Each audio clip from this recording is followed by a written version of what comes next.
Hello and welcome to a very boring episode of the TST Podgecast. Just kidding, this is a huge episode. We've got tons of news, new cards. I'm TST the Mudman here as always with Caution Fun. This is the TST Podgecast, your one-stop shop for all things Vibes TCG related. Caution, what's the first thing we're going to talk about today? How you doing, Mudman? Good to see you. Happy to be here. I guess, yeah, a little bit of a slow news month in June till the very end. Things certainly picked up speed. So I guess we can catch the folks at home up on anything they may have missed in the month of June. Starting with, we got a couple new team members added to the Orange Cap Games team. Very exciting. First fella we learned about being brought on board is Yo Jeremy. He is the content and marketing lead for Orange Cap Games. So I guess we should be seeing some viral vibes hashtag content on the social medias. Seems like a nice guy. Seems like he knows what he's talking about. Very excited to have him on board. Yep, so far I love him. I think he's a great guy. He's not perpetuating this rumor that BizBunk is difficult to play. He tells it how it is. He says some people consider it difficult to play, and I respect that. Yeah, super fair. Absolutely. I'm excited to see the work he has in store for us in Q3 of this year. I'm assuming that we'll really get a taste of what Yo Jeremy is capable of during the Legend of the Lils rollout in Q3. We also got another new team member that if you're in the Discord there, you've probably interacted with him in some capacity. We have Birdo TCG joining us in a player success role, basically just a direct player support role. He's been super active in the Discord, so if you're listening, make sure you hop in there, tell him he's doing a great job. Yeah, definitely stoked to see that there. Yep, so far, Berto's opinions about is BizBunk easy or hard to play has not come up yet, so the jury is still out on that. But as a big fan of Super Mario Bros. 2, I like Birdo. I think that's a cool enemy. That's super fair. Yeah, yeah, he seems like a really nice guy. The exact kind of person you would want to be, the first team member most players are going to interact with in the Discord there. I think he's done a great job communicating the community's, feedback to the team there. And along some similar lines, not exactly some new team members, but the team did announce a new community ambassador program, with the inaugural ambassadors being myself and Dr. Camel. And boy, has Dr. Camel done a great job. I agree with you on that front there, and I'll try my hardest to get your vote for next episode. But yeah, as community ambassadors, basically we are meant to aggregate the community's suggestions, questions, concerns, feedback, and relay those directly to the team during our weekly check-in calls. So yeah, I mean, if you have any suggestions, questions, concerns, or feedback, please shoot me a DM or tag me in the Vibes Discord at Caution Fun, and I'll try my best to get it in front of the team as soon as possible. I was really happy to hear about this program, and obviously honored to be selected amongst the first wave of community ambassadors there. But yeah, we had heard some popular sentiment within the Vibes community that the communication, especially through Discord, is either lacking or disorganized. So it's really nice to see the team taking concrete steps to remedy any of those issues there. In any one of these days now, you're going to get the ability to at everyone. So that means if you beat Caution on ladder, he might put you on blast in front of the whole community. Yeah. Pinky promise, I won't abuse my Discord permissions or anything of the like. But yeah. That said, I would be nice to me just in case. You should, because Caution can ban you, and no one will know. They can't hear you when you've been banned. Oh man, I should have known I was opening myself up to a little gaslighting, but that's all right. Yeah, that's about it as far as team expansion goes for the month of June. There, looking forward to seeing potentially some even newer members come on board in the months ahead. Yeah, that said, the existing team also held a couple of events during the month of June. There was a Learn to Play event in the Philippines. We have a couple nice visuals here from some Filipino participants, I'm assuming. Looks like a packed house, bunch of people learning to play Vibes. The fact that it's in the Philippines is probably a good thing, considering they will be hosting the Asian Zonal Championship Tournament later this year. Good to see that there's, a good amount of turnout, it seems, just to get acclimated with the game, and hopefully that grows the player base over there now. Yeah, it certainly will. I know the YGG community has been doing a lot to get the Filipino community into Vibes. Yeah, Seems to be working. hope so. Absolutely, big target market over there for any TCG, especially a Web3 native one. So yeah, excited to see that starting to pop off. Also in the month of June, they held an event in New York City during NFT NYC at the Orange Cap Games headquarters in Manhattan there. We were able to attend that event, lucky enough. I got some photos from the event here for you, including hard visual evidence that myself, Mudman, and Bonk were all in attendance there. Met some great people. The Pudgy community seems to be just chock full of kind, knowledgeable, helpful people. Yep, everybody was nice. Great pizza. Oh yeah, 100%, yeah. Some participants ate more pizza than others. Yeah. Bonk got a pretty stern look at from everybody when he got to his second box of pizza. Yeah, oh my gosh, dude. Yeah, that was the only embarrassing part for me, honestly, was how much pizza Bonk ate. Yeah, they kept saying, wait for everybody to have a slice. Bonk kept saying, no, I came here for this. You said it was free. Yeah, yeah. It was free. Yeah, they're a little awkward. But, past that, yeah, I got to jam out on some games with a bunch of cool people. We also had the opportunity to pre-order Legend of the Lils physical booster boxes. And for each box that was purchased, you received a Blue Wizard promo card, the same one that we received in the client a couple months back, the physical version. I know we picked up a few. I think Bonk got one. I think Saltorius got one as well. I think you can see me in the picture here holding them in my right hand. I'm pretty sure that's them. I was very excited. Wasn't letting them out of my sight. It's just nice to see the game continue to grow. It was really interesting to hear, the different ideas people had to, get different pockets of, the legacy TCG community and the Web3 community to, just engage with Vibes in a different capacity. Always nice to see there. And we also got some information regarding future events, probably the most notable being the fact that we learned the European Zonal Championship will be held in Rome, Italy on October 25th and 26th. We'll leave a link in the description for that for all our friends across the pond who may want to sign up for the event. Have you ever been to Rome? No. I haven't either. And I've been trying to justify it since the announcement came out, hey, vacation to Rome. I've been watching a lot of Sopranos lately, so that would hit pretty well right now, and potentially help subsidize the trip if I'm able to do well at the zonal tournament there, but that remains to be seen. I am excited to see how that shakes out, what participation is like, because I don't know too much about Europe and how easy it is to traverse, but I don't know, it'll be interesting because I know we have a lot of European community members in the TST Discord there. Interested to see how many show up and what they think of the event. Should be cool. Yeah, and what decks they play, because I know that's been like a point of contention is if you're a European player, sometimes it's hard to get the physical cards. Yeah, true, and especially if there is a second set out by that time, will it be legal, and how does that affect things, what people decide to bring? Well, this happens in October, so the second set should definitely be out by then. 100%, yeah. We, on that note, actually, tying in with the future events there, big shouts to TST community stalwart at Tugs for the heads up on this. We got a heads up on an event description for a Vibes event being held at the SCG Con in Orlando coming up.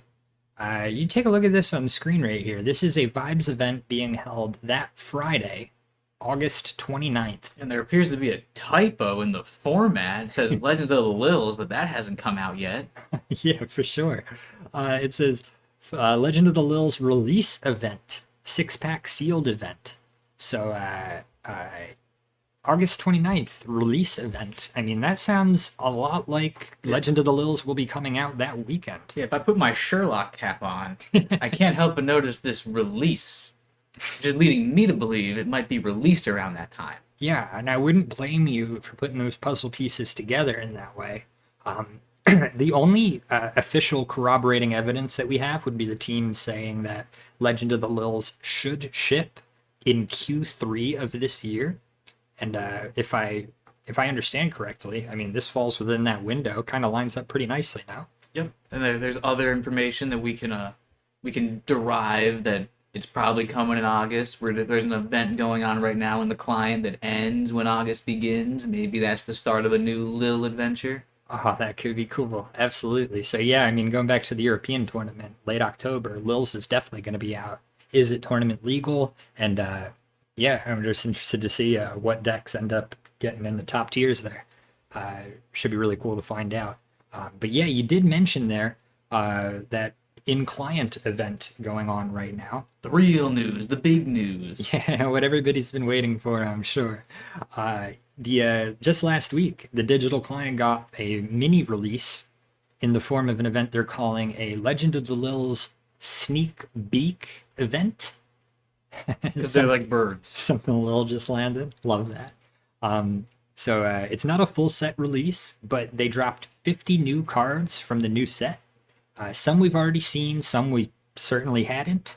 And this is coinciding with a full set Frenzy event, during which every player has access to 4 copies of every single card in the client. So everyone has a chance to try out the new cards and build some cool new decks. Any that you've managed to put together? You've been playing a lot since the event started? Oh yeah, I've been doing some playing, but also an important thing to note is they said we'll be getting more Lils as the month goes on. They'll be trickling out as the month persists. But it's not all good news. There is some terrible news. I'm sure the fans know. They've all been clamoring about it. But Lucky Penguin is still naked when he does the vibe checks. Yeah.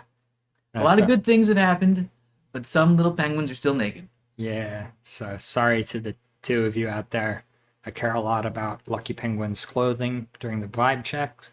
No updates there. We'll be sure to keep you posted. But yeah, the full Legend of the Lil set is 150 cards. We've seen 50, right? So it would stand to reason maybe they drop 50 at a time, and just we get a new meta every couple of weeks. Sounds pretty awesome. I mean, some of the cards that they dropped just in this initial drop have certainly shaken things up in a pretty major way, wouldn't you say? Oh, definitely. And a lot of the cards that we got added to the client are cards that we hadn't had spoiled yet at all, so they were just completely new to everybody. Yep. Yeah, absolutely. And I don't know about you, but I do know about you. We were there. We were together the day that it dropped, and ended up spending the rest of the day brewing up some new lists, didn't we? Oh yeah, it was a lot of fun. Yeah. And there's still a lot of lists to make. 100% for sure. Yeah, it's definitely birthed some completely new archetypes. We got a lot of tools that either deal with or add to existing archetypes. It's been a ton of fun. So yeah, I mean, we have like 40, 50 cards to go over this episode. Yep. I guess we better crack open the client and get started. Yeah, let's do it. So popping over the client, heading over to the collection tab, we can click the filters, show unowned, and we can filter by Legend of the Lils set. Big shouts to Segfault for the new filters there. And boom, can already see a bunch of new cards that haven't been spoiled. We can start with the first 3 here, probably knock them out in one go. I think we've already seen Lil Who Blooms, but we also have Lil Moonlight and Lil Frosty. Those 3 are the green, purple, and blue vanilla 1-drop, 2-vibe, 1-pudge penguins. They're all Lils. Any thoughts on these? Yeah, these are great. All the colors have a 1-drop now. Now you can choose, do you want to be an even curve or an odd curve? Yep, absolutely. Everybody got access to that 135 line that I'm growing ever more fond of. Definitely opened up some deck building possibilities there. We've already gone over Toss Up in a previous episode. Make sure you listen to all of those. Next up, we have Be a Lil Evil. This is a green action, costs 2 pudge. And it says, as an additional cost to play this action, ice a card from your hand. Choose an action with a single choice, cancel it, and copy that action. You may make new choices for the copy. So, green has a counterspell. Yeah, or a superior counterspell. They already had like Escape in Time, Yeah, but true. this one's way better. 100%, yeah. And, can get some really insane value out of this one as well. I mean, if just a quick example, if you're canceling a single target removal action, like Not Your Keys, not only do you cancel that, you get to choose new targets for the copy. So, you can make a quick 2-for-1 swing there. Totally justifies the condition where to play this card, not only do you need the 2 green pudge, you also need to ice a card from your hand. That's a pretty steep cost. And that could be made into a positive as well. Yeah, for sure. Yeah, maybe we see a green-purple archetype really come into the fold there. I know we already saw that Flipper Burrito card in a previous episode. Again, go listen to those if you haven't already. But yeah, just another cool tool in Green's arsenal. Really excited to work this into a couple of builds. Haven't had as many chances to test this lately. It came out of the gate bugged, so it was unlived for 2 or 3 days, but it has since come back online. And yeah, another tool for green control maybe. After that, we have a red 2-pudge action. This is called Honey, I Shrunk the Pings. It's a 2-cost red action there, and it says choose a penguin. That penguin becomes a Lil for the rest of this cycle. Draw a card. So, there's a lot of penguins in this set that seem to affect Lils only. So if you want to make a big penguin accessible for those, you can play Honey, I Shrunk the Pings first. It's also just a nice 2-pudge action that lets you cycle, sticking with the theme of a bunch of different actions in the red domain. Have you had a chance to test this card out at all? Not really. This card seems like if it shines at all, it'll shine when there are more Legends of the Lil cards in existence. Yeah, for sure. Like right now, I'd say its best use case is you can make an opposing penguin a Lil and then use one of the swordsmen to maybe ice it. Yeah, maybe. I think there's a couple cards we'll get to that unflop Lils that could be useful in a red list for sure. But yeah, that's a great point. It's kind of hard to assess just how good or bad some of these cards are because we don't have access to the rest of the set. So things are sure to change. But yeah, all we can do is give you our opinions on them as they stand right now. The next 3 kind of go together, don't they? Do you want to take these? Yeah, this is a Lil Rock, Lil Paper, Lil Scissor Penguin. They are 2 fish, 3 vibe penguins. They're all yellow. And when you win the vibe check, you buff another one of the rock, paper, scissors penguins. Like the rock penguin buffs scissors and, vice versa as the game rock, paper, scissors goes. I don't think these cards are very good. Yeah, unfortunate, right? I mean, we had the 3 rock, paper, scissors cards from Enter the Huddle. They get, And these don't really synergize with the Enter the Huddle ones.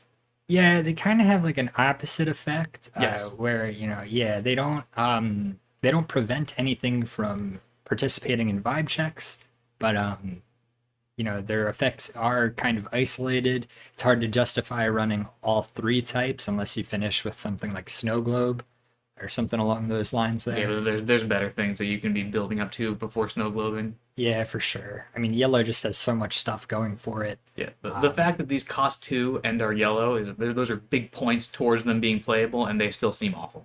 Yeah, that's fair. We'll see if things change going forward, but yeah, hopes are not super high. Next up, we have a 2-drop green Lil Penguin. 3 vibe, produces 1 green pudge. With the text, whenever this penguin wins vibe check, you get a fishsicle. So more fishsicle tools coming green's way. We spoiled Son of Lil a while back. That is not in the client right now. That'll really tie the whole Fishsicle archetype together, I think, for green. Yeah, but even besides all the physical payoffs, this guy's still good. Just 100%. a fine body for his casting cost. Has an effect that may or may not be great. And, just green likes playing little penguins so they can play all their actions. Some of their actions cost 5, so you need lots of guys. 100%. Yeah, this is a card that I have played quite a bit. It doesn't often win vibe checks on curve. That said, it's easy enough to get it up to 5 with a sliding penguin or an inspiring story buff. If you have a fast start, you might pick up an extra Fishsicle here or there, and those are always great. Who doesn't love extra fish to spend? Yeah, this is a very solid card. 100%. Next up here, we have Lil Who Hoops, which I particularly like. The card art here. It's a penguin who looks like he's about to slam dunk something that is not a basketball. I think it's a croissant. Oh, I thought it was like a conch shell, but either way, totally a basketball hoop in the picture, which is great because every time I open a penguin with hoops on stream there, I would say he's getting buckets, so I like that they leaned into that pun there. Anyways, this is a 2-fish, 1-vibe blue Lil Penguin, creates 1 blue pudge, and has an act ability that says act, draw a card. Which you think is great, right? But just before that, it says, at the end of action time, ice this penguin. So, It's a one-time use draw. Yeah, it's a ticking time bomb there. When you play it, you better use it. That said, blue likes to draw. It doesn't have any single-sided draw at this point, really. That's effective anyway. Most of blue's draw options are mutual, symmetrical draw. Yep, like the Big Brother penguin with hoops. I can see this being a combo enabler for sure.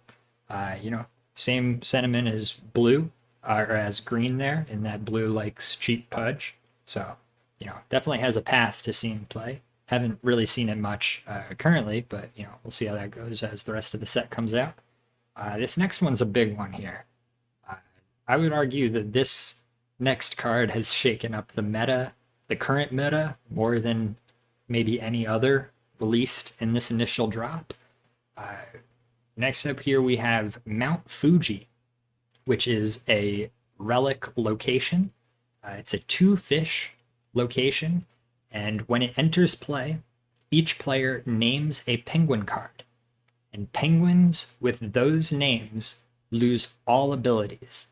It has the conditional text at the end. Whenever another location enters play, ice this relic that we've seen on all other relic cards up to this point, or all other location cards up to this point. This card has been a total game changer for a couple of different archetypes now. Yeah, it's pretty huge. It's like a little single targeted silent snow globe, but no downside.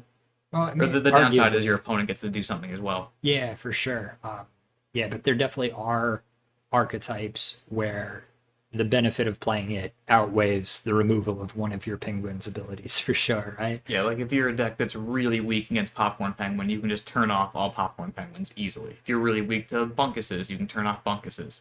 Right? Or you can use it offensively on like your own Bashful Swordsman. It can do a lot of great things. Yeah, that's for sure. And it's easy to play at 2 rods. Yeah, absolutely. Especially when other locations come into play, and this also serves as a 2-drop removal of your opponent's location. Conversely, when there are more locations, they can use their locations to remove your Mount Fuji. That's fair. But Fuji is extremely playable. Like even if you have to play it 2 or 3 times, it's not a big fish expenditure. Yeah, that's for sure. And I think you nailed probably the best target for Mount Fuji at this point is Popcorn Penguin in decks that are naturally weak to Popcorn Penguin. I know I've seen a lot of people running more zoo-oriented yellow lists and including Mount Fuji for that reason. Lofty just dropped a video the other day on a refreshed version of his purple recycler archetype that makes excellent use of Mount Fuji. Yeah, that's a real great use case for it, because like yellow always has Goodbye Penguin to get through a popcorn, but other colors don't have Goodbye Penguin, and now they have an answer. Yep. Yeah, really, really big there, in my opinion. Yeah, I would assume that this gets better as the rest of the set comes out. Lots of penguins with powerful abilities, just out of what we've seen so far. So yeah, being able to turn those off for 2 fish could be pretty crazy. What do we got next? We've already gone through. Yeah, we've done him. Not today. Oh, you want to take this one? I know you love this card. We got Penguin Who Bakes. This is a green penguin. He's Lil. He costs 2 fish and has 1 vibe naturally. And when he enters the huddle, you get a fishsicle.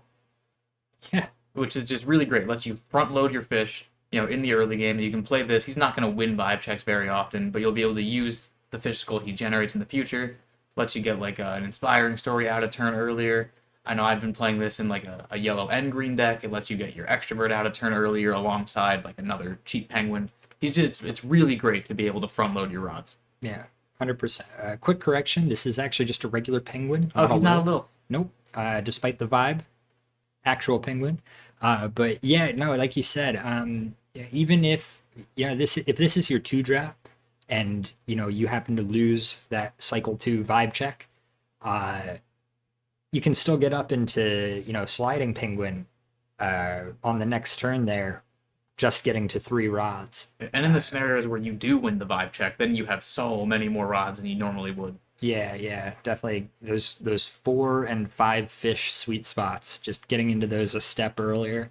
It's proven really big in every game that I've played with it. Yeah, he really fills his spot well. For sure. We've already done a Penguin Who Quakes. Great looking penguin. Next up here, we have probably, I would argue, one of the better cards we've seen so far. Poppin' Pete. This is a 2-cost, 1 vibe, yellow Lil Penguin with the text, when this penguin enters the huddle, you may choose a relic with fish cost 5 or less. If you do, return it to its owner's hand. So, I mean, this is a 2-fish yellow card. Like you were saying for the rock, paper, scissors penguins, just that is pretty solid. Being able to get +1, being able to get picked up with yellow pages. And this is such a hard swing. If you can, return an inspiring story to your opponent's hand and further develop your board, things can get pretty crazy. The 1 vibe is convenient for protecting your money penguins from opposing popcorns and such. And it's bounceable with the penguin who zooms, right? Just kind of slots right into that yellow archetype and gives them answers against relics. Yeah, it's really great. And like not only for the inspiring story, it's also great against like caffeines, right? Because if you lose the vibe check going into your turn, then you do the last thing before action time begins. So you can put their caffeines back in their hand, then they were planning on flopping your guys don't get flopped, now you get to Yum Yum. He does a lot of great things. Yeah, absolutely. And I love how easy he is to bounce back to your hand there. Just, bouncing an opponent's story and then just like, showing them, hey, the next time you play that, it's getting bounced again. Yeah, or just bouncing 2 in one turn. Cause they can easily achievable, right? Yeah, they can replay 1 story easily, but replaying 2 is almost impossible. Like, then you might as well just destroy 1 for the entire game. Yep. 100%. Yeah, it doesn't actually destroy the resource. It kind of just delays its effect, but especially with a deck as aggressive as yellow can be, it's just absolutely huge going into those final vibe checks there. Definitely in my top 5, I would say, so far. Yeah, he's really good. Poppin' Pete pops off. Next up here, we have a 2 Pudge purple action called Throw Some Snow. Simple removal action. It says choose a penguin with an act ability, ice that penguin. It doesn't have to be using its act ability. But you can ice it. Pretty neat. Yeah, pretty good. Removal's always strong. Yep, not that purple was lacking in the removal department, but something else for them to play and then recycle with Prosperous Penguin, no? Yep. Easy. Next up, we have another 2-cost removal action. This one is for blue. It's called Tie Game, and the text says each player ices a penguin in their huddle. So while each player does get to choose which penguin they are icing, the card doesn't say choose. So if you only have 1 penguin on board, that penguin is getting iced. And I really want this to be super useful in the green mega penguin matchup for blue. Oftentimes, on that 5 rod or 6 rod turn, your opponent has, a green mega penguin, some assortment of relics, and that's it. So for just 2 vibe, you can, or for 2 pudge there, you can remove one of your things. Hopefully it's like a 1 or 2 vibe penguin. Maybe it's a little frosty. And they have to ice their green mega penguin, despite the fact that, because there's no choice to be made. It just happens automatically. So interesting action card. Yeah, really great against green mega penguin. Like also just good if your opponent has 1 or 2 important penguins and no, little nobodies. Yeah. Or just a decent removal spell. It doesn't have a huge prerequisite. Like most of Blue's removal requires you to have X cards in your ice or to do something else. This is just you remove something, they remove something. Yep. Yeah. Can totally save you on those turns where they're trying to win at 14-2. Can delay it, buy an extra turn. Pretty solid. I think this makes it into some decks as a 1 or a 2 of. Next up, we have another green action here. This one costs 3 pudge. We're into the 3 pudge actions now. This one is called Be Weird and Silly. And this card says choose an action, cancel it, and return it to its owner's hand. Draw a card, you get a fishsicle. Yeah, another nice counterspell. This one doesn't have to be for a single target action, it's just for anything. And you get your card and your fishsicle. For sure. Yeah. Not bad. Totally. I think this can be absolutely huge. Your opponent still has access to the action there. They can play it again the next turn or that same turn if they have enough pudge available. But I'm thinking about those bigger actions that are meant to kind of finish a game. Think like put your flippers in the air for yellow. Yeah, or Yum Yum. Or Yum Yum, absolutely. Luca saves the penguins, maybe, in the green mirror. Send it too hard. Any big action that's not targeting a specific penguin. For sure. Yeah, and you give the action back to their hand, but this does replace itself by drawing a card, and you get a fishsicle to maybe further develop on the next turn there. Green has a bunch of options to cancel your actions now.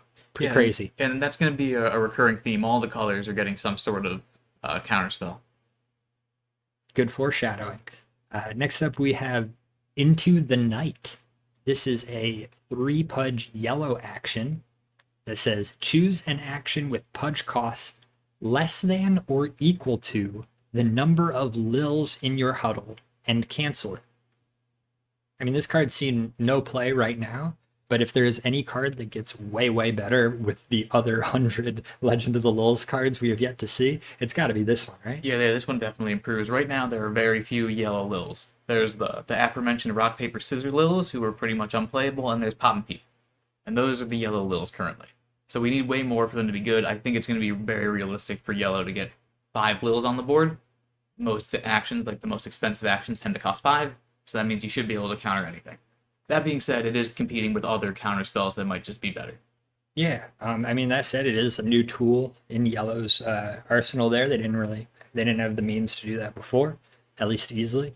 And now they do, so, something to consider. I wouldn't be shocked if a couple of copies of this make it into some optimal yellow lists once we have the full set out. Yeah, it definitely seems worse than Spring Elite, but yellow can get penguins on the board really easily. Yeah, and especially if they're Lil, I'm assuming. Next up here, we have an easy one. This is Lil Bamboo. It's a red Lil Penguin, 3 fish, 1 red pudge, 6 vibe. Just a classic vanilla 3/6. Red has one as well now. Yep, just like the 1-drops, it seems like everyone's getting a vanilla 3-drop as well. Should be good. Help fill out your curves. Yeah, and we're also, I think, with this set, maybe with the next set there, we're going to get to a point eventually where it's hard to justify playing cards without text. But in the interim, yeah, if you need a big guy on turn 3, no matter what color you are, you should have an option there. Speaking of 3-drop red options, got a couple more coming up. First up, we have Lil Daydreamer. This is a 3 fish, 3 vibe, 1 red pudge Lil Penguin. With an act ability, choose a penguin with vibe 3 or less. Ice that penguin and ice this penguin. This reminds me of a card. I'm having trouble putting my finger on it. Do you remember? Yeah, this is a funny theme where there are red cards that do things that yellow cards do, and they're called Lil, but they're actually bigger than their yellow counterpart. So this one is just like Daydreaming Penguin, but bigger. Yep. +1 on every number there. And just another removal option in the form of a penguin for red.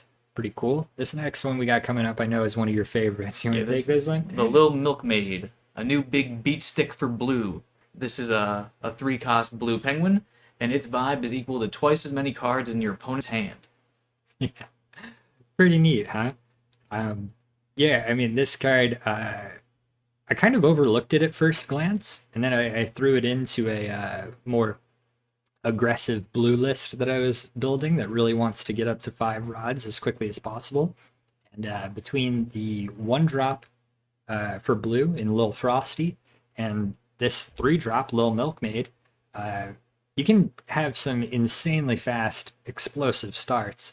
I mean, if you lead with a Rod and a Lil Frosty and you win that initial vibe check, you can get into Lil Milkmaid on the following turn, and it's going to be a 12 vibe penguin, dropping down to 10 if your opponent plays something on turn 2.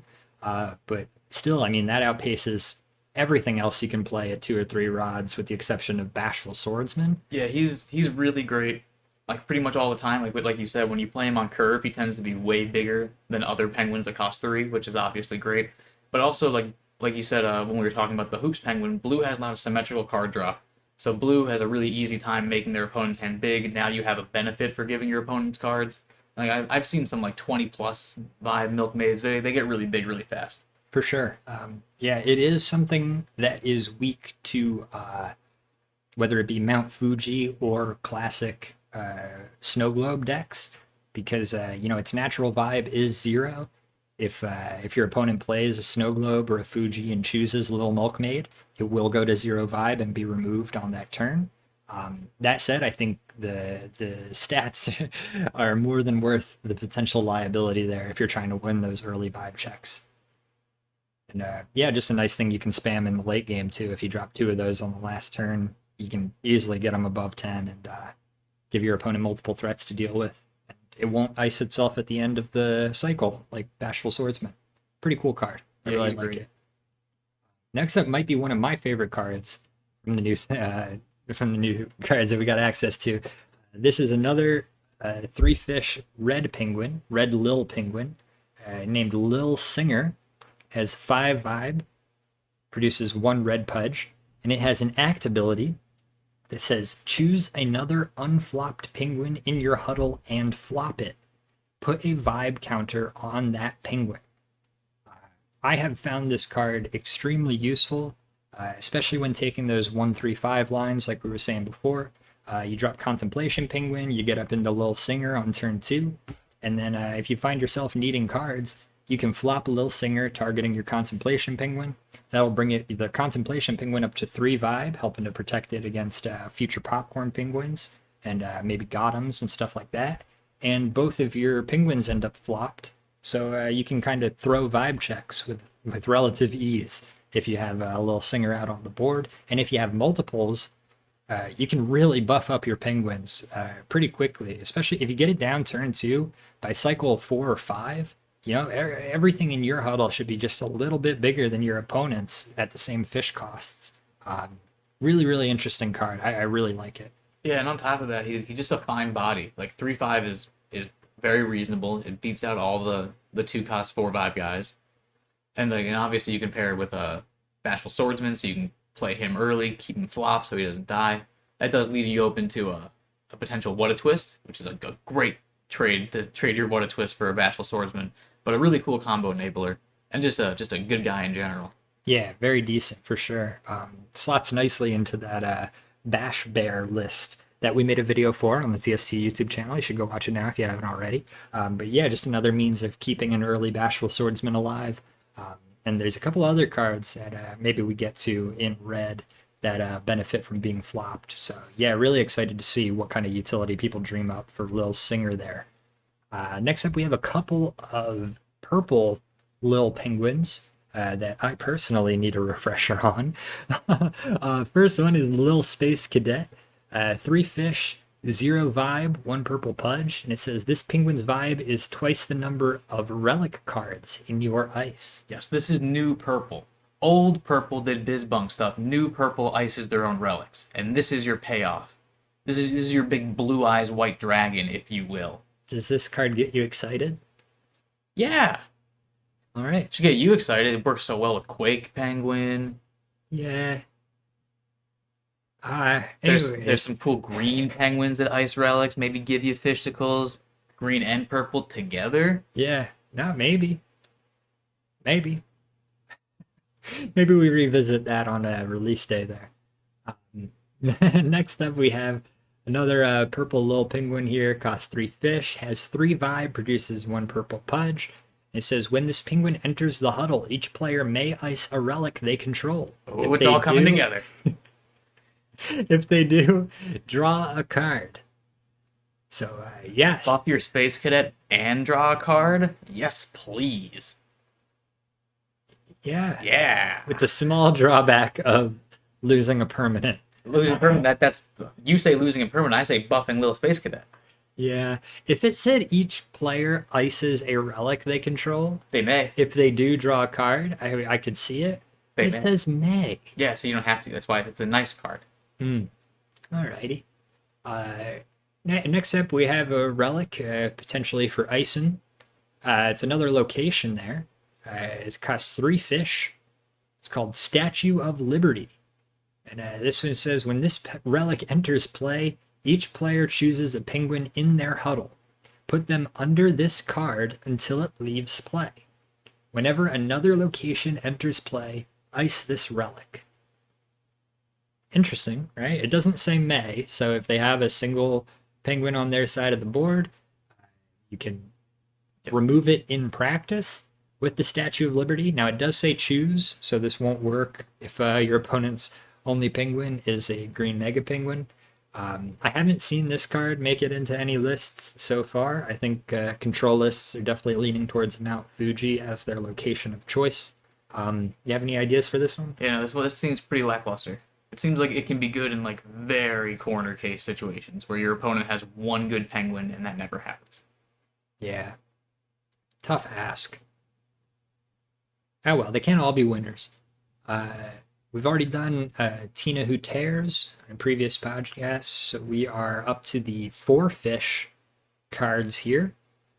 First up, we have Becky Breaker, a 4 fish purple lil penguin, 1 vibe, produces 1 purple pudge, has an act ability.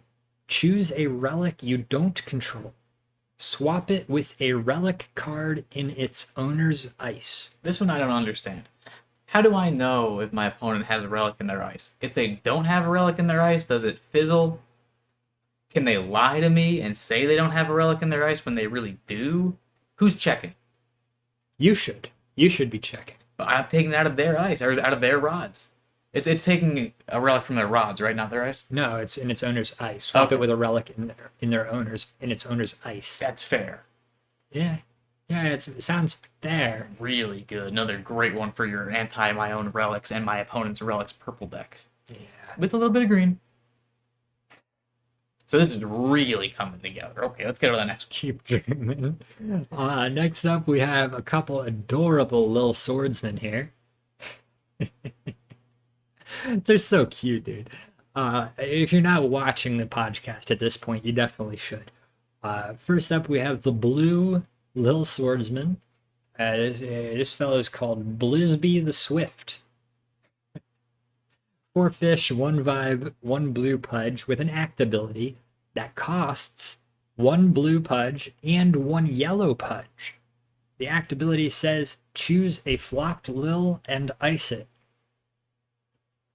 I think that's extremely okay. Yep. And there's one for each color. Couple of colors here for sure. Let's see if we can't bring them all up here on one page. We can't, but that's okay. One of them doesn't have balloon swords. And that's, I think, all we have to say about that. Yep. Let's just go through all of them here. The blue one is called Blisby the Swift. Yellows is called Frosterus the Great. Then here we have, I can't really see that. It's so small. Pet. Purple one. We had the purple one. We have a purple one. We have a red one here, Squibblestone the Wise. Spoiler alert, Squibblestone's the one without the balloon swords. Yeah. And we have Tubbins the Bold. That is the green little swordsman. And all of these require a different combination of pudge colors. The blue one requires blue and yellow. Yellow requires yellow and green. Purple requires purple and red. Red requires red and blue. And green requires green and purple. All with the same act ability, choose a flopped Lil and ice it. And they all seem like stinkers. Yeah. They all have the lowest number vibe they can have. They all cost 4. That's way too much. They all make you flop more penguins to use their ability, and they all get negated by What a Twist. Yeah. And got 'em. And God, yeah, I can't stop thinking of things that ruin these penguins. Or just another Lil Swordsman penguin. I mean, I really want these to be good, because that means multicolor decks are abundant. Yeah, multicolor decks might exist, not with these guys. Yeah, I could also see some absolutely crazy stacks coming into play if people are running like multiple copies of these, you know, trying to remove their opponent's Lil Swordsman with their Lil Swordsman, and then maybe going back and forth and back and forth. Yeah, I think they're going to be cool stacks that always end with the Lil Swordsman owner losing. Yeah, that's where my gut leans to at this point in time.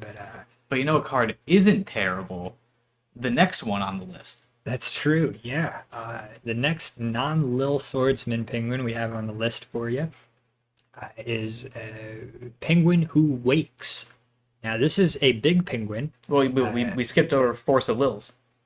Huh? We skipped over Force of Lils. No, we're up here. Oh, sorry. I was looking at the last penguin. You're the just last so swordsman. excited for Force of Just so Lils. sick of the I'll Lil let you Swordsmans. have that one, I promise. In the meantime, here we have Penguin Who Wakes, who is a silly penguin, big penguin, silly big penguin. Costs 4 fish, has 3 vibe, produces 1 blue pudge, and has an act ability where you flop it and choose a flopped non-silly Lil and unflop it. Right? So this pairs nicely with the Lil Who Hoops that we talked about earlier. Maybe you can get multiple draws off of that before it ices itself at the end of the action phase. You know, there are quite a few Lil Penguins with, you know, floppable act abilities that you can get, you know, multiple procs out of with Penguin Who Wakes. Yeah, that said, I mean, I think this card might be busted if it was just choose a non-silly penguin, but it does have to be a Lil, and it can't be silly. So, you know, we'll see how it goes. I think it could be pretty good once we get the rest of the set out, for sure. Wouldn't you agree? Yeah, it definitely has potential. Yeah, for sure. You're just thinking of Force a Lil at this point. I'll get there. I'm thinking of the next card, too. Next card we have up here is a 4 Pudge action. It's a purple action. Costs 4 purple Pudge. Hope it does something with relics. Oh, you are in luck, Mudman. This card says ice all relics. Including your own. That way you can buff your little space cadet. The first thought I'm sure everybody had. Yeah, that said, you know, I have been running this card in, again, the aforementioned Laffy Purple Recycler deck there. And yeah, it feels really, really nice when, like, you can remove an opponent's. I had one game in particular where my opponent tried to finish me off with a Bash Globe combo, and I removed just one Inspiring Story and the Snow Globe, but that brought them from 15 to 13, and also the Bashful Swordsman's ability was active again, which brought them down to 12 before they won the vibe check there.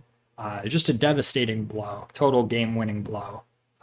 Purple has, you know, a decently easy time getting up to 4 Pudge. And yeah, just, you know, having a relic nuke for whether you're taking out your opponent's relics or your own for your own benefit, Mudman. Yep. You know, Well, it can be both. I can take out my opponent's gross relics and destroy my own pretty gross relics to make my guys better. And like you said, with Laffy's Purple Recycler list, you're not really destroying your relics. You're just putting them in the ice for safekeeping so you can put them back later. This is really coming together. Oh, yeah, for sure. In all seriousness, I think this is a fantastic card. Opens up, you know, I think a couple of new control Archetypes. purple archetypes. Including for but not sure. limited to Relic Purple. Yeah. I guess that's technically on the table now, for sure. Also, great art. Claire, you've done it again. Yeah, I thought the dummy thick disco ball was big. I thought it was like a big thing. I didn't think it was so puny. Yeah, it can't be that big. I mean, these are little penguins. Look at them. They Cost look huge 15. It cost 15. Yeah. Yeah. All right, but Small next but up, strong, just like a Lil Pudge. we got Jubilant Penguin round 2. This one's even worse somehow. You think so? Yes, because Jubilant Penguin, you just have to win the vibe check. This has to be a Lil. That's super fair. Yeah. This card is called the Warden of Wind. Again, great card art, fantastic card art. Costs 4 fish, has 3 vibe, produces 1 purple pudge, and yes, whenever a Lil wins vibe check, its controller draws a card. It's its controller. I can draw my opponent's cards with this garbage. Oh my god. I thought he was a bad guy because he brings weeds to your house. I didn't draw your opponent's cards. I hate that guy. All right, then we can move on to a favorite of yours, Mudman. We're finally here. What is this action called, and what does it do? This is Force of Lils, and in just a few months, all the players are going to be shaking their fists going, Spencer, why did you do this? This card is nuts. It says it costs 5 blue pudge. That's a bold-faced lie, because your Force of Lils costs 1 less for each flop Lil you got in your huddle, which means this can be, also it counters an action. That's the effect. Yeah, that's the effect. The effect is it counters an action, but it can be as cheap as free, which is insane. Let me paint you a picture with my imagination brush caution. I'm playing a green deck, not a blue penguin in sight. I don't care. I'm playing against a yellow deck, and they've got it all. They've got a goodbye penguin. They've got a giant extrovert penguin, and they're gonna hit me with a goodbye. But guess what I do? I play Luca Saves the Penguins on their great big extrovert. Oh, Mudman, that didn't stop anything. But now that I've flopped my 5 Lils, doing that, I also countered the Yum Yum, take their biggest penguin. I had 13 permanents, obviously. Now I win the game. And you can do this with any color.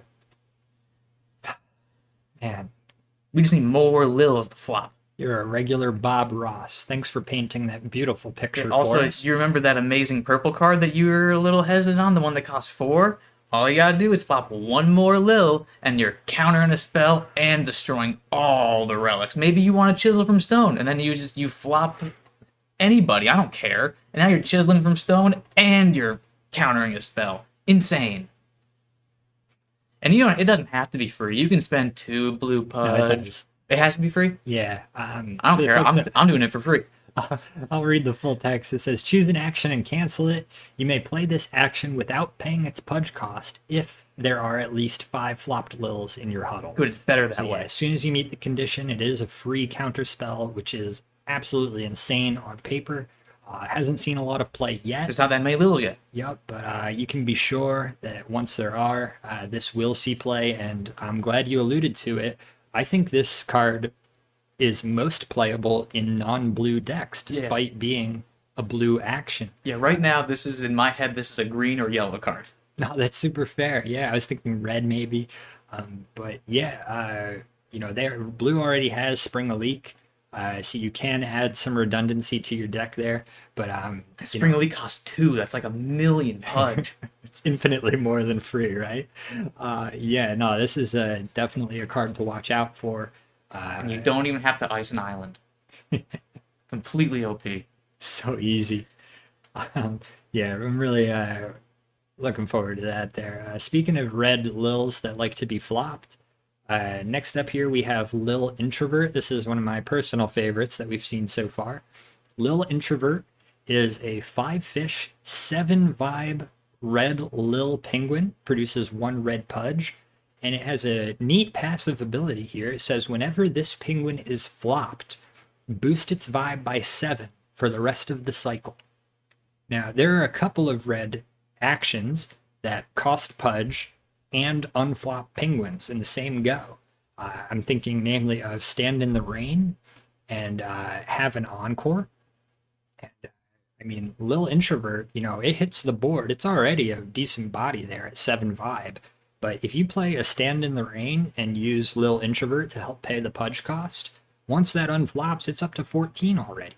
And you can pair it with a Lil Singer up there, who flops him and adds a vibe counter, and then all you need is a What a Twist, and you have a 15 vibe Lil Penguin suddenly on the board there. It can also get insanely huge if you start linking together some Stand in the Rains and some Have an Encores there. As long as you spend the Lil Introvert pudge to cast those, I think my record is 29 at this point. But yeah, I wouldn't be shocked to see this as a finisher in a lot of different red decks. It's totally changed the game for me. Playing red against the like green caffeine matchup. This card's insane in that matchup. Just eats it for breakfast. The ease with which you can get this card over a Bashful Swordsman's vibe is absolutely huge. Gives you a bunch of answers in decks that try to utilize that. Yeah, I don't know. I think this card's awesome. I think it's, in a way, exactly what red was looking for. Yep, yeah, And red just was like a really big- lacking in big beat sticks for appropriate fish costs. Right, yeah, those like mid-game beat sticks. Absolutely. Totally fills that void for red.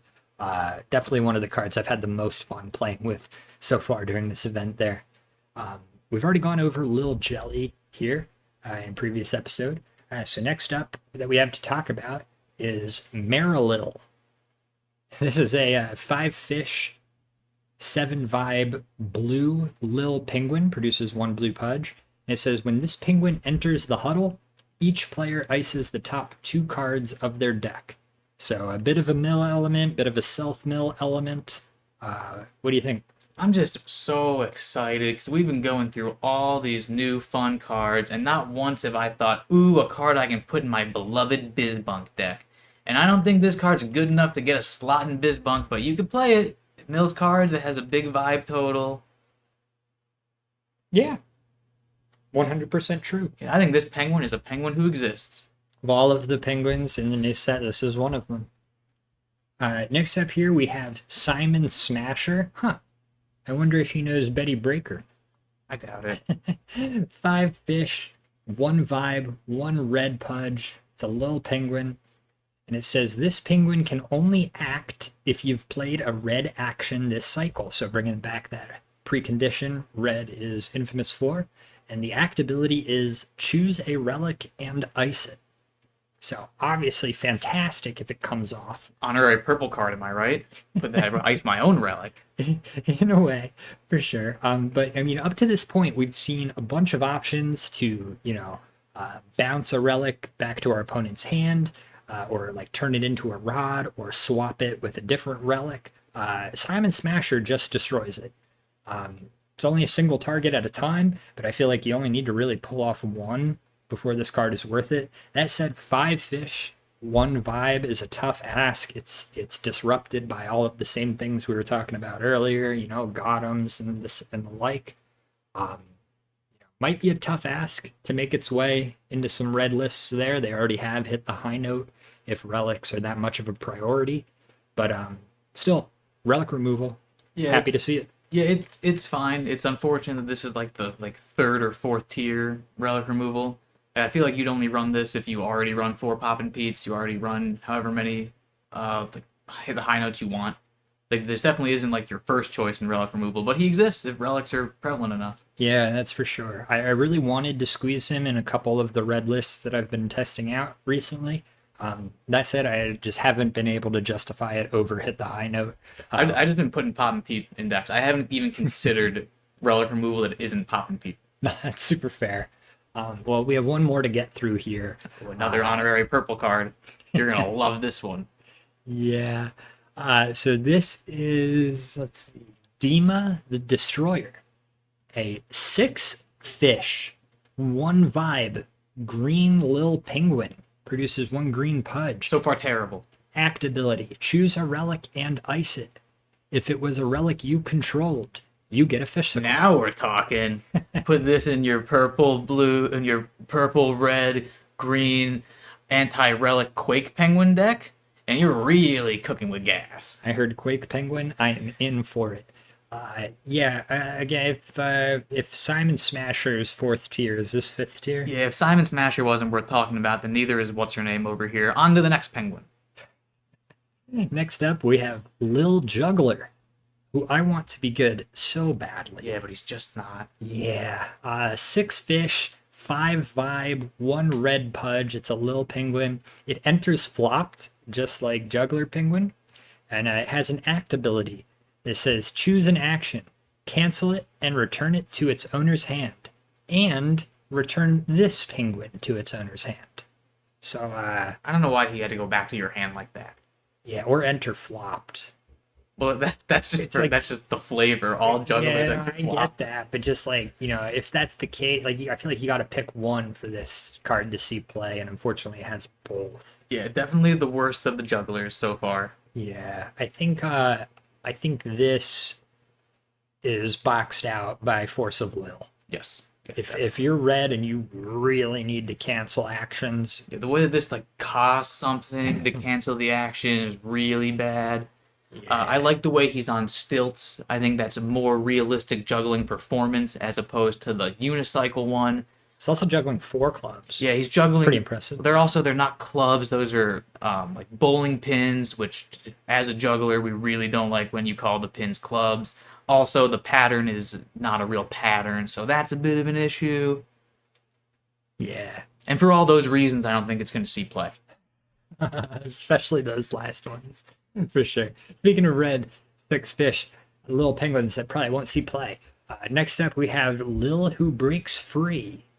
This is another red Lil Penguin. 3 vibe produces 1 red pudge. Whenever this penguin leaves the huddle, draw a card. So, it's not terrible having a penguin that draws you a card if and when it gets removed. That said, it is 6 fish Yeah, and 3 vibe. I guess if you just bounce it to your hand, you do get the card draw. It's just when it leaves the huddle. That being said, this is a very lackluster 6 cost 3 vibe red penguin, especially when we have such an amazing one coming up. Yeah, the only use case I could see for Lil Who Breaks Free is if it's like the last pudge that you play before a big drop in attention turn. But typically, you don't want to lose a 6 fish permanent on your drop in attention turns. And if you do, you probably want it to be a chef penguin, because then you reload with a bunch of fishsicles to have a super strong turn the next turn, whereas this just gets you a resource, which red doesn't really have trouble maintaining, right? Yeah, red doesn't have a hard time having a big hand, and the only way I can see this card seeing play is if you have so many fishsicles, and if you have so many fishsicles, you can do something better than this. Yeah, that's super fair. Very succinct. Yes, but as you alluded to, arguably the best card we've seen so far, if not one of them. The best penguin in any huddle. You want to take this one? Yeah, this is Lil Zoomer, which is following the theme of naming a penguin that already exists Lil, but he's bigger than his original version. This is Lil Zoomer, who costs 6 fish. He's red and has 3 vibe naturally occurring. When you play him, you can bounce a penguin to their owner's hand. It can be your penguin, it can be your opponent's penguin. It's usually your opponent's penguin, and it's really, really good. Yep. It is a Lil Speedy penguin, just like his little brother, Penguin Who Zooms. Which means, unfortunately, you can't pick up Big Penguin Who Zooms with Lil or Penguin Who Zooms. Yes, and this guy can't pick up Lil Penguin Who Zooms with the... Oh, I lost the thread there. But yes, it does say choose a non-speedy penguin. So you can't just bounce in perpetuity, as at least with those 2 penguins there. But yeah, like you said, this guy, you play a thing, you remove a thing. It's huge. It's nuts. It's crazy swings. It's general card game 101. Playing a penguin or playing a card that removes another card is always good. But in a card where the whole game plan is you getting to 15 before your opponent, playing a card that makes your opponent's number get smaller is insane. 100%. It's also, it can be absolutely game winning on like the last turn of the game. If you lost the second to last vibe check, it means you do actions before action time begins, so you can just put your opponent's biggest penguin back in their hand. Whether it's an extrovert, bashful swordsman, or a survive slot, it doesn't matter. You can just put it back in and then win the game. Yep. Leaves them totally unprepared. I remember we were running a list at first that ran 4 of these and 4 Poppin' Pete's. And just being able to, bounce like a relic or 2 and then follow that up with bouncing a penguin.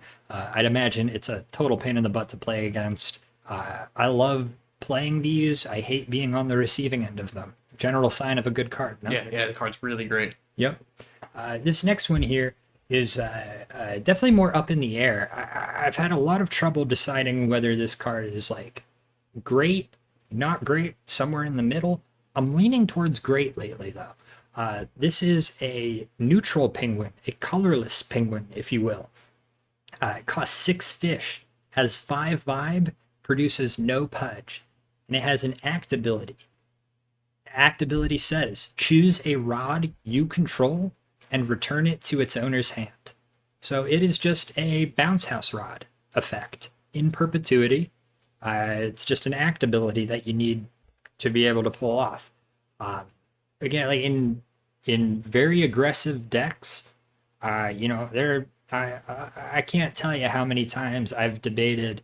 Whenever I'm building a deck that wants to win vibe checks, I cycle through, like, do I want 1 bounce house, 2 bounce house, 3 bounce house? What's the right number there?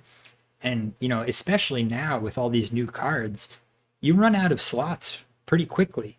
So I wonder if this opens up the option to, maybe instead of playing like 4 bounce house rods for consistency, maybe you run 2 and 2 of these, to where, like, you can develop your board the turn you play it and still get that effect for the rest of the game there. Give you more access to more resources you might have. I'm not sure. Do you have any opinions on this one way or another? Yeah, I think it's a very good card. Right, like for like the exact reason you said is like when you're an aggressive deck, you want to play bounce house rods, and usually you play between 2 and 4 bounce house rods.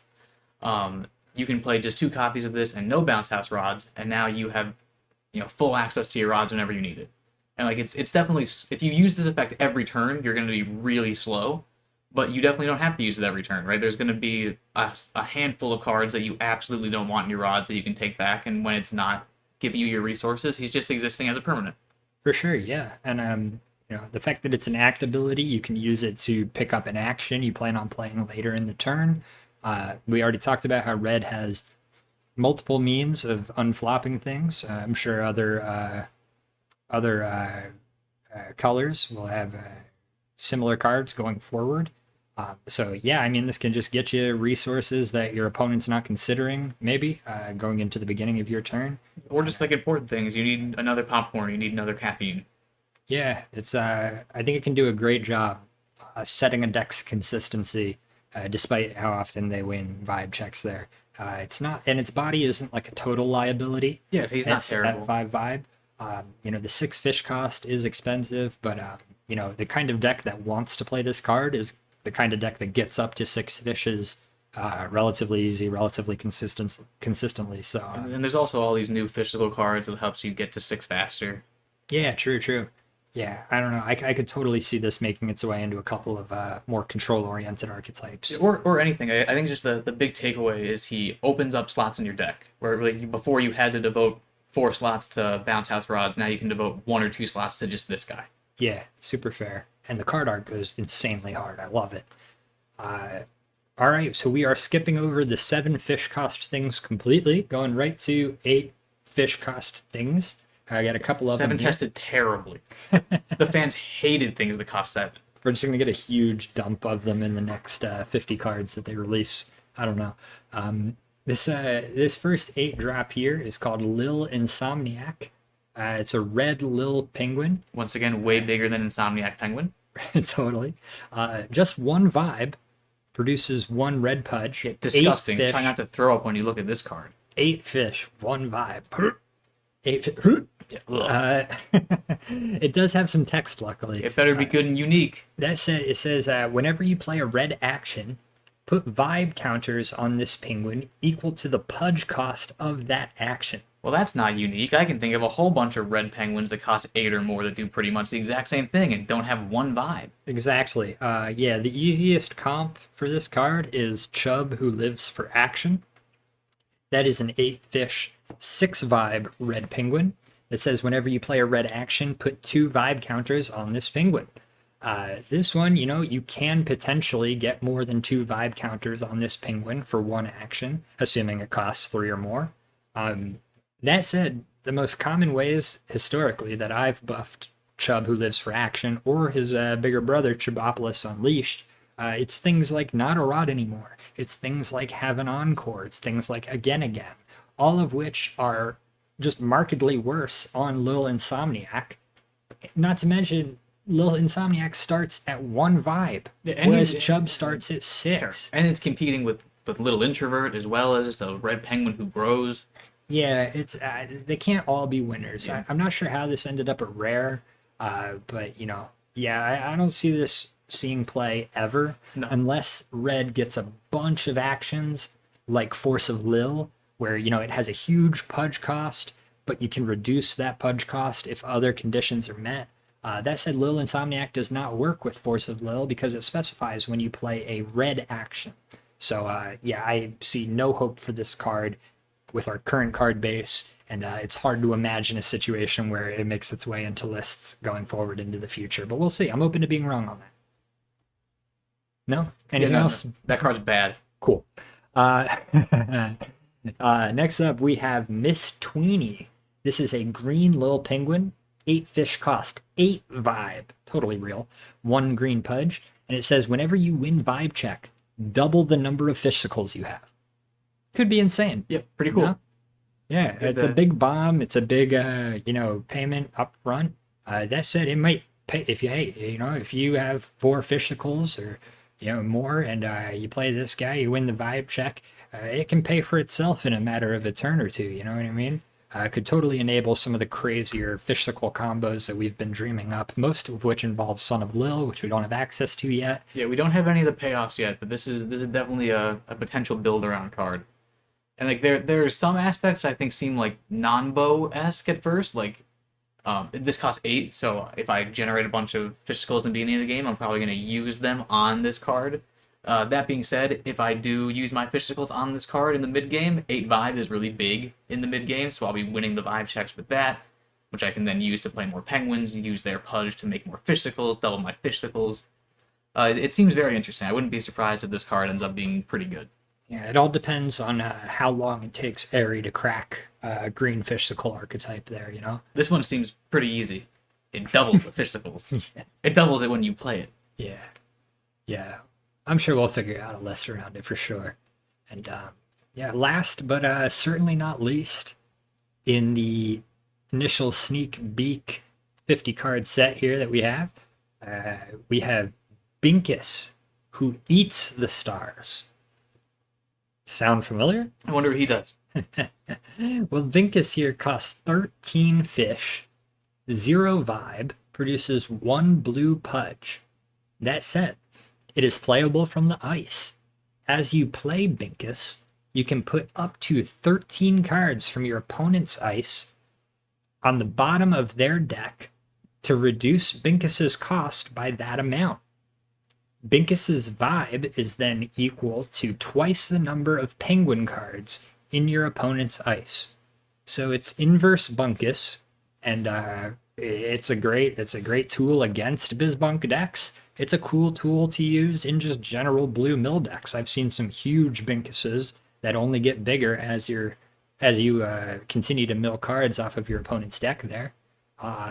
Awesome tech card. I know a lot of decks that I run would love to pop in 1 or 2 Binkuses, and now I can. Yeah, the Binkus is nice. It's great to have more Bizbunk counters, because that deck is oppressive and hard to interact with. Yeah, well said. This deck does have one glaring issue with countering Bizbunk, which is it's my card, which means I have to play it, which means my turn has to come for it to be relevant, which doesn't always happen against Bizbunk. Yeah, that is true. But it's nice to have more options. Maybe the existence of Binkus will make it so there's less Bizbunks. Yeah, that's true. And then everybody wins. Yeah, that's it. As long as you maintain the Baron on your side of the board, I have played quite a few games where, maybe my opponent's at like only 9 or 10 in their ice. But I'm able to just put all of those cards back. Binkus ices itself because it has a vibe of 0. And then it's just chilling in my ice, ready to be played the next turn. And hopefully I can just keep them at 0 in their ice at the start of their turns. Which is hilarious. And then you just kind of have to avoid like double ascending penguin situations, and you should be relatively safe. Yeah, it can also be used to like match a big Bunkus for like one of those final vibe checks there. Really, really cool card. Really happy to see them introduce ways of disrupting Bizbunk decks. Now we just need something that we can play during their main phase that hopefully lets us see the action phase there. Yeah, I do it like a Mount Fuji. Yeah, or something along those lines for sure. It does also share some of the same weaknesses as Bunkus does, in that if it's chosen with Mount Fuji, it'll immediately ice itself. Same with Silent Snow Globe hitting the board.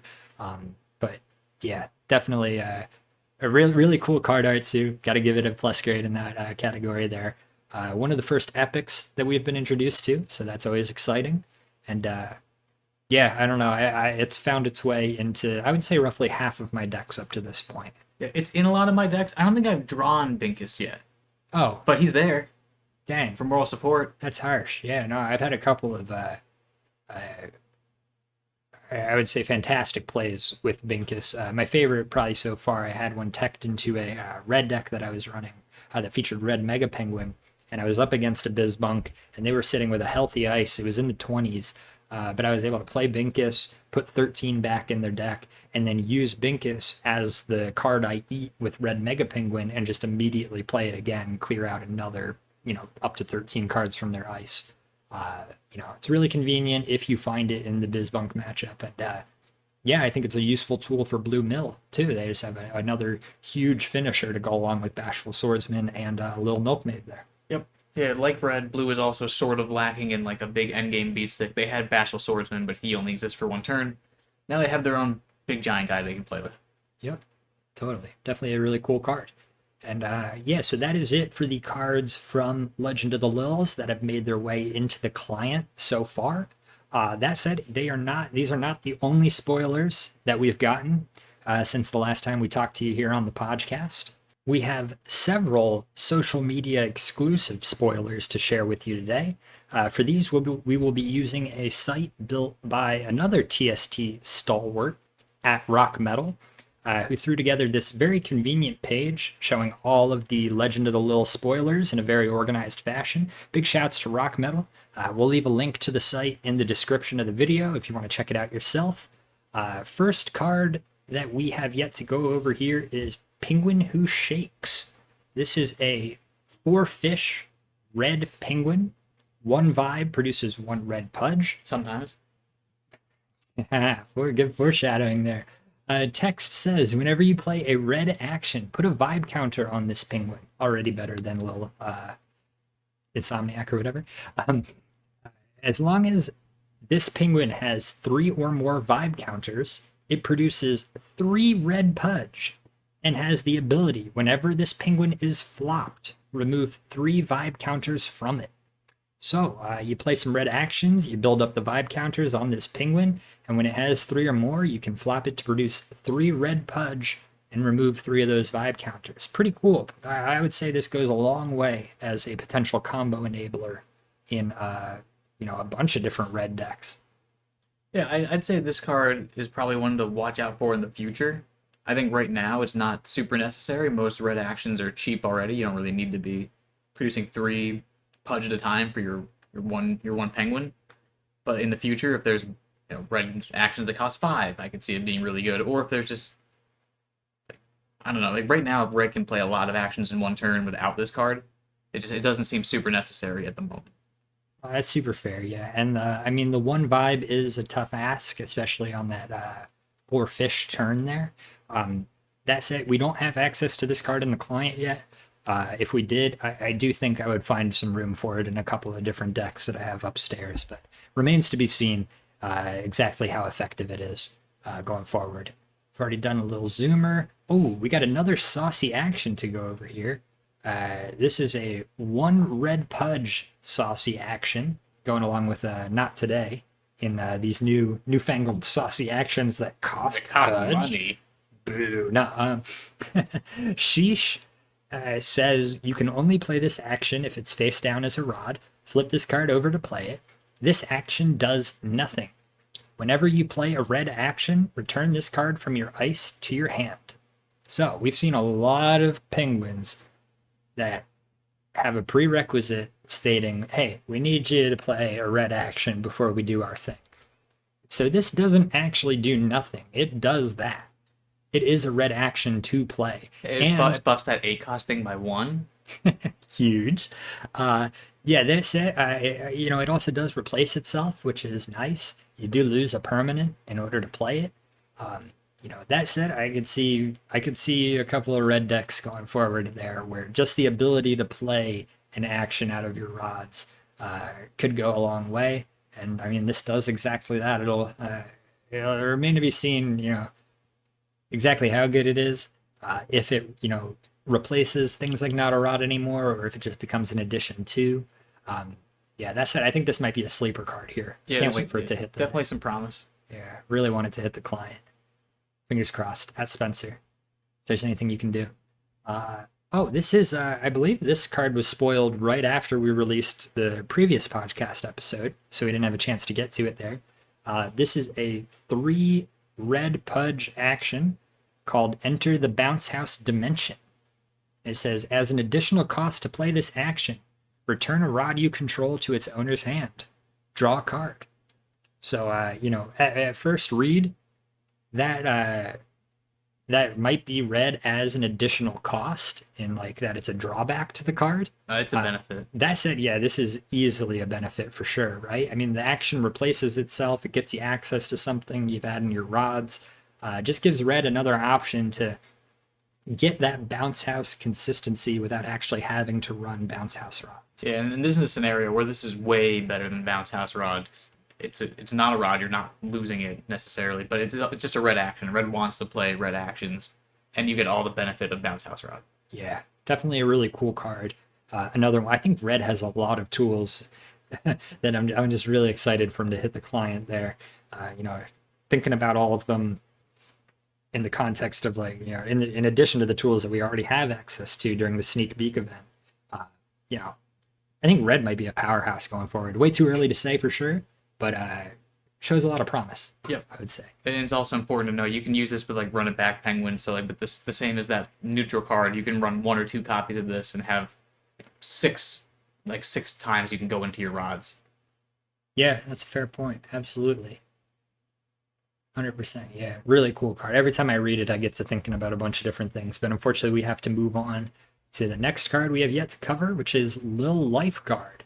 This is a 3 fish, 1 vibe, yellow Lil Penguin, produces 1 yellow pudge, has an act ability that says remove a vibe counter from this penguin. Choose a penguin and put 2 vibe counters on it.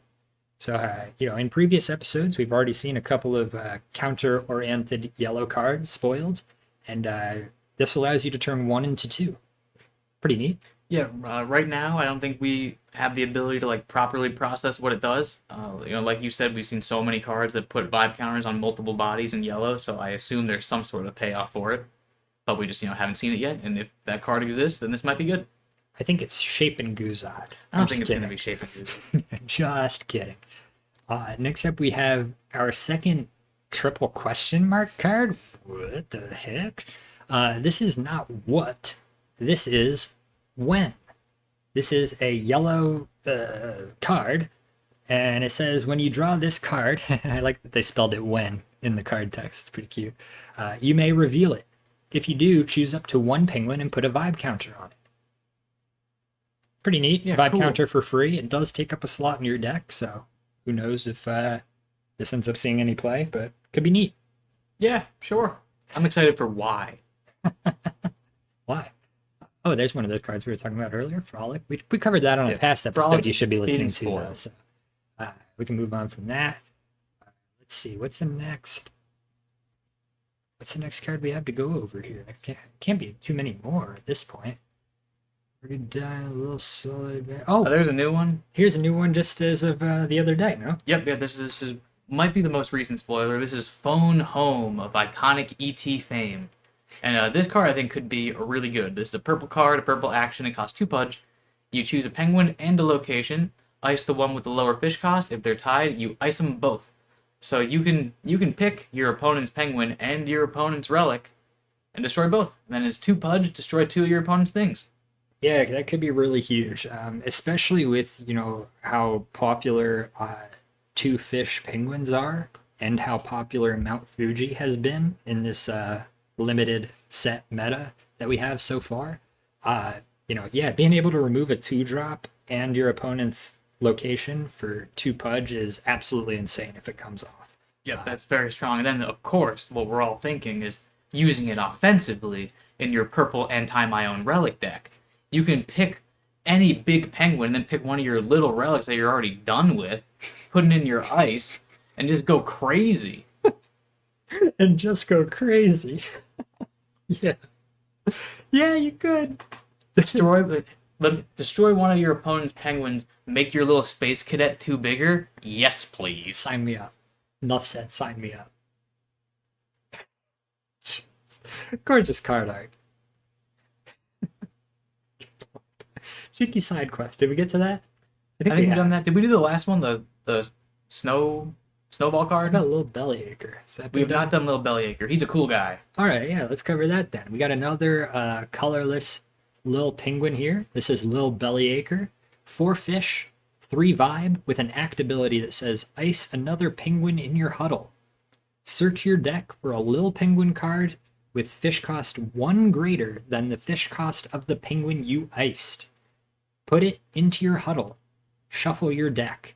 So, a couple things to note there. A, it shuffles your deck. Another card that performs that mechanic there. Very rare, very useful. You can ice another penguin in your huddle. No specificity, but the card that you search your deck for and put into your huddle there has to be a Lil Penguin with fish cost 1 greater than the fish cost of the penguin you iced. Does this remind you of anything from any other card games? Yeah, lots of card games have, things where you destroy and then get some sort of tutor effect. This card definitely seems great.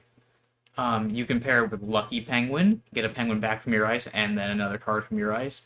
We're gonna need to see more of the Lils to see how the chain looks, right? Because I imagine you'll be icing something that costs 3 or 4, and then the next turn you'll probably ice it again, get something that costs 4 or 5, and so on until you get to whatever big penguin that we're playing towards. But this seems like a really cool card. Definitely seems like a build around type of penguin. Yeah, for sure. I mean, anything that, like you said, has a tutor effect where you're searching your deck for a specific card, combined with a birthing pot effect of where you're scaling up the fish cost of something you've already established on board. I feel like this card might be like a leading candidate to be broken in the future. Mm-hmm. But it all depends on the Lils that have yet to be introduced, like you said there. Yeah, it could be pretty crazy though. Could absolutely be pretty crazy. And yeah, there's already some Lils that we've seen where if you can cheat that out a turn early, could be pretty nuts there. Or cheat it out in any capacity, just on demand. Yeah. If you're done with a popcorn penguin, or there's nothing left on your opponent's side to get rid of.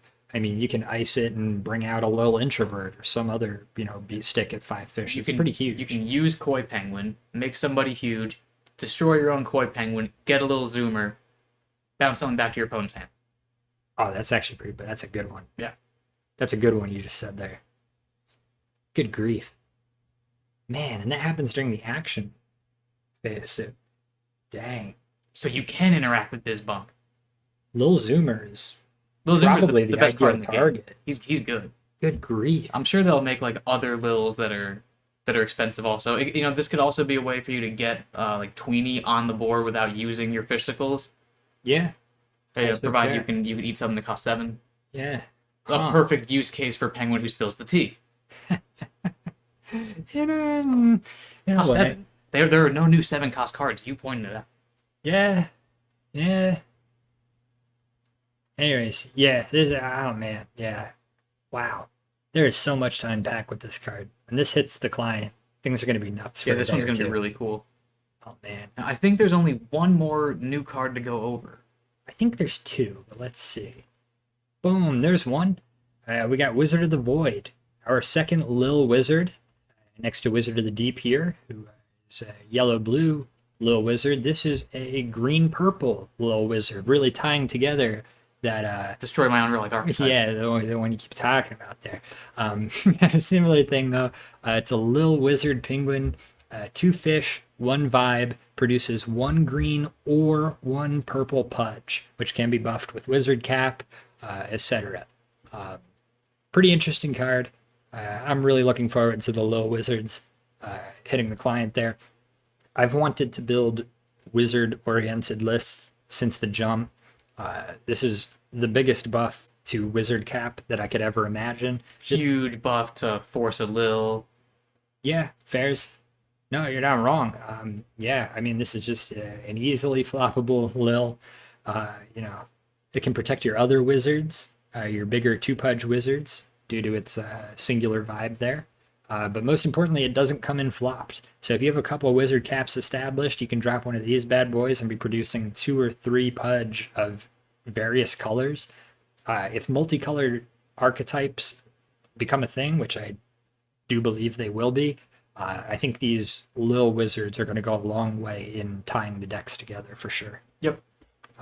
And then, yeah, we are moving on to the final spoiler that we have yet to see here on the podcast here. This was spoiled the day before it was announced that the Eurozonals would be held in Rome, so very fitting there.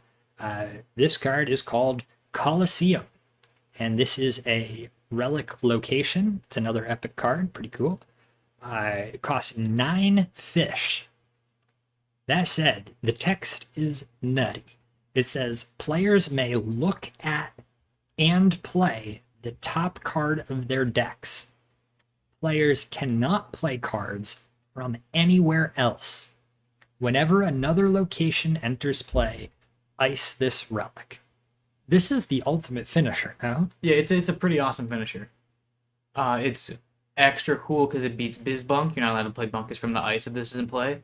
But this is like a really cool build around card because like when you play it, provided you have rods to spend, you can just draw until there's no cards left in your deck, provided they're all penguins. So like you can look at it as a form of just lots of card draw in the late game. You can look at it as a form of disruption, right? Like we've all had games where our opponent's been holding on to Spring Elite all game. Now they can't play cards from their hand. It's completely useless. Yeah. It can, if you build your deck around this to where after you play it, you can still have like reasonably strong turns going forward.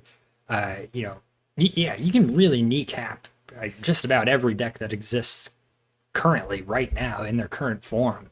Because I mean, who's banking on play? Like if you have an action on top of your deck, you can't play penguins that turn. If you have a penguin on top of your deck, you can't play actions that turn. Yep. This negates saucy actions. This negates cards that can be played from the ice. I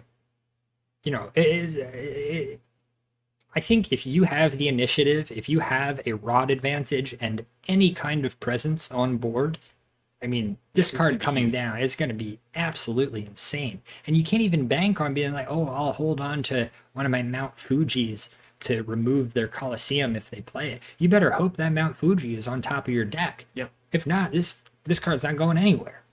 Yeah, and then Actually nuts. Yeah, and like despite the fact that it costs 9, I imagine the way that like this deck would be played is in one of those many physical decks. So like I imagine the turn you play it, you'll probably spend all physicals, and you will have a lot of rods left over, and you can just immediately start just playing cards off the top of your deck. I think it's going to be really impactful. 100%. Yeah. I mean, yeah, it seems broken. Like at first glance, it seems broken. Like why would you run any other finisher? The only caveat being 9 fish is pretty difficult to achieve. But like you said, I mean, whether you include some physical tools to help you get there, or you just go, all out aggro, play a board clear at the end, get one thick threat down and follow up with this. I mean, it's nuts. This card can be a total game ender. Yeah, if you play a couple of penguins who bake and like a penguin in color, you'll get to 9 really quickly. Yeah. Man. Jeez, man. I'm having like the same kind of feelings now that I had the first time I saw this card. Just seems crazy. Seems like a total game changer. Yeah, this like one's really sick. Bunkest to your power level from Enter the Huddle. You know what I mean? Yeah, it's gonna force other decks to run locations just as location removal. Yeah, or it can help you justify some of those thicker one vibe penguins that we saw earlier, Simon Smasher and Dima the Destroyer there. I think this card is a pretty big buff, not a buff necessarily, but definitely helps you justify act abilities, prioritize them more than like, say actions or other cards. Huddle effects. Yeah, that like, might accomplish something similar. Yeah. Just being able to establish an answer to this card on board before it comes down, ideally. Yeah, like you can't pre-establish a pop and peep. Right, exactly. Yeah, so I mean, yeah, it seems like a card that every deck will have to consider when you're building it. You know what I mean? Yeah. Or you build it around this card. Yeah, definitely. This card's nuts. the more and more I think about it, the more nuts it seems. Yeah, and it's really cool. I like the way that it costs 9. It's not going to be something that decides the game in the first couple of turns, but it's definitely going to be impactful every time it's played. For sure. Should speed the game up a little bit until it doesn't, until it comes down. Well, I think when it comes down, that's when you're going to like go nuts. I think you're going to play it and then play like 5 penguins on the same turn. I don't see that happening. I see what you're saying, where like I think you could drop this and then have like a pretty strong follow-up turn if you've built your deck with this in mind. But all it takes is one action making its way to the side. Are you gonna? I think are you you're gonna avoid adding any actions? I think you're going to be predominantly penguin based because if an action is on the top of your deck, you can rot it. Or you can rot one action. But like the way I see, you'll probably play that like Tweenie card the turn before. Maybe you have like 6 Fishsicles. You win the vibe check. You go up to 12 Fishsicles. You use all your Fishsicles on this, and then you have 3 Fishsicles plus however many rods you have remaining. And who knows how many penguins you're playing with that. Yes, so. I don't know. It'll be really interesting to see. Either way, just the fact that we can think of all these extremes definitely speaks to its power level. I mean, it's going to be something to consider from every angle, no matter what kind of deck you're building. Seems crazy. I hope 9 is expensive enough, really, is like my we'll see. my big macro thought on this card there for sure. It just seems so strong in Well, a vacuum. if 9 is too cheap, then the third set will certainly have cards that say destroy all Fishsicles or something like that. Yeah, true. Yep, they can always print new answers, but with what we know now, yeah, this definitely has my vote for strongest card, I think. Yeah, but I don't know. Hey, let us know what you think in the comments section there. Hey, let us know if you think we missed the mark on anything there. Yeah, what cards did we nail? What cards did we completely blunder? 100%. Is Mudman's green, purple, red, blue, kill your own relics to buff my little cadet penguin deck, does that have merit? Yes. Let us know. Show us your favorite little cadet builds.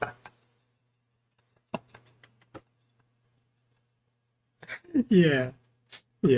That's what I'm hoping to get out of this episode is your guys' little cadet builds. Please show us. It's gonna be the new S tier deck on the block, but how do we make it? Yeah, true. Well, we have until ideally August 29th to figure that out. Hopefully sooner. We'll certainly keep you appraised. Yeah, let us know what you're running there during the Legend of the Lils Sneak Beak event going on till the end of the month there. It's the perfect time for a new player to hop into. If you have any friends there, they can immediately access all the cards, courtesy of the Full Set Frenzy event. Yeah, definitely an exciting time to be a Vibes player, and looking forward to the rest of the rollout. Really stoked. Can't wait to see what trickles out next. 100%. Yeah, check out the description too for a bunch of helpful links to all our stuff there. Smash the like, subscribe, all that good stuff. Join the TST Discord so you can let Mudman know how great his decks ideas are. And anything else for you, the Mudman? No, that's all. That's it for me. Thanks for listening to this episode of the TST Podgecast. And until next time, guys, please take it easy. Bye. Bye.